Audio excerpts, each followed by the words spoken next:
எல்லாருக்கும் வணக்கம். ஆக்டர் சிவகுமார் நம்ம எல்லாருக்குமே தெரியும். அவர் நிறைய படங்கள் நடிச்சிருந்தாலும் அவர் ஆக்டர் சூர்யாவோட கார்த்திக்கோட அப்பா அப்படின்றதுனால எல்லாருக்கும் தெரியும். ஏன்னா அவங்க ரெண்டு பேருமே தமிழ்நாட்டில் மிகப்பெரிய நடிகர்கள் அப்படின்னு தான் சொல்லணும்.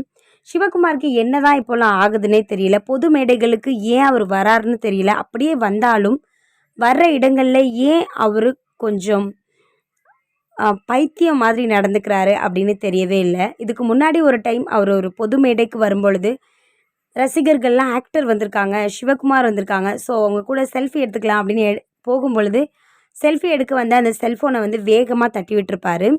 அவர் பண்ணது ரொம்ப சின்ன விஷயம் கிடையாது. நம்மள மாதிரி மிடில் கிளாஸில் இருக்கிற மனுஷங்களுக்கு செல்ஃபோன் எவ்வளோ முக்கியம் அப்படின்றது நம்மளுக்கு தெரியும். அது மட்டும் இல்லாமல் பார்க்கவே முடியாத ஸ்க்ரீனில் மட்டுமே பார்க்குற ஆக்டர்ஸை பார்க்கும்போது ஒரு செல்ஃபி எடுத்துக்கலாம்னு நினைக்கிறது அது ஒன்றும் பெரிய தப்பு கிடையாது. உடனே அவர் கோவத்தில் அந்த செல்ஃபோனை தட்டி விட்டுட்டார். அப்பையிலேருந்தே அவரை நிறைய பேர் வச்சு செஞ்சாங்க, ட்ரோல் பண்ணாங்க அப்படின்னு தான் சொல்லணும். அதுக்கு அன்னையிலேருந்து அவரோட பேர் செல் தட்டி சிவகுமார் அப்படின்ற மாதிரிலாம் பேர் வச்சு மீம்ஸ் வச்சு மக்கள் அவரை வெறுப்பேற்றினாங்க. ஒரு மேடையில் கார்த்திக் என்ன சொன்னார்னா, நடிகர்களுக்கும் ஒரு ப்ரைவசி இருக்குது, அவங்க என்ன மூடில் இருக்காங்கன்னே தெரியாமல் நீங்கள் ஏன் செல்ஃபி எடுத்துகிட்ருக்கீங்க அப்படின்ற மாதிரியெல்லாம் கேட்டிருந்தாரு. சரி, ஓகே, அது கொஞ்ச நாள் முடிஞ்சிருந்தது. இப்போ மறுபடியும் நேற்று என்ன பண்ணியிருக்காருன்னா, டிரெக்டர் கருப்பையா ஒரு புத்தகம் வெளியிட்டிருந்தார். அந்த மேடைக்கு சிவகுமார் என்ன பண்ணியிருக்காருன்னா, அவரை பற்றி புகழ்ந்து 4 வார்த்தைகள் பேசிட்டு மேடையிலேருந்து கீழே இறங்கியிருக்காரு. அப்போது அவர் கீழே இறங்கி வரும்பொழுது அவர் வயசு மதிக்கத்தக்க கிட்டத்தட்ட 60-70 வயசு இருக்கும் ஒரு தாத்தாவுக்கு அவர் போய் என்ன பண்ணியிருக்காருன்னா, சிவகுமார் அவங்களுக்கு சால்வை போத்திருக்காரு. அவர் என்ன பண்ணியிருக்கணும், பிடிக்கலன்னா அதை வாங்கி ஒரு ஓரமாக வச்சுருந்துருக்கலாம், இல்லை பின்னாடி இருக்கவங்கள்ட்ட கொடுத்துருக்கலாம். ஆனால் அவர் அதை வெட்டுக்குன்னு பிடுங்கி வெறி பிடிச்ச மாதிரி தூக்கி தூரமாக வீசியிருக்காரு. இந்த விஷயந்தான் இப்போது நிறைய மீடியாவில் பேசிகிட்டு இருக்காங்க.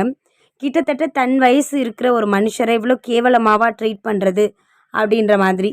இன்னும் சில பேர் சிவகுமாரை பொது மேடைக்கு வரவிடாதீங்க, அவரை பிடிச்சி கட்டி போடுங்க அப்படின்னு கார்த்திக்கும் சூர்யாவுக்கும் அட்வைஸ் கொடுக்குற மாதிரி சில பேர் பேசிகிட்டு இருக்காங்க. இன்னும் சில பேர் இவருக்கு இந்த மாதிரி செல்ஃபி எடுக்கிறது, ஆட்டோகிராஃப் கேட்குறது, சால்வை போத்துறதுலாம் பிடிக்கலன்னா ஏன் இவர் வீட்டை விட்டு வெளியே வரணும்? ரசிகர்கள் அப்போலேருந்து இப்போ வரைக்கும் இப்படி தானே இருக்காங்க.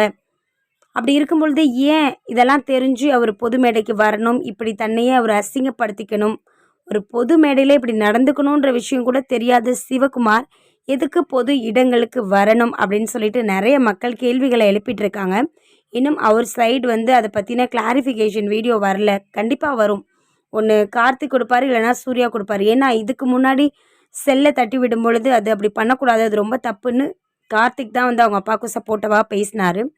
இப்போது சிவகுமார் பண்ண விஷயத்துக்கு கார்த்திக் சப்போர்ட்டாக பேசுவாரோ இல்லை சூர்யா சப்போர்ட்டிவாக பேசுவாரா அப்படின்னு தெரியல.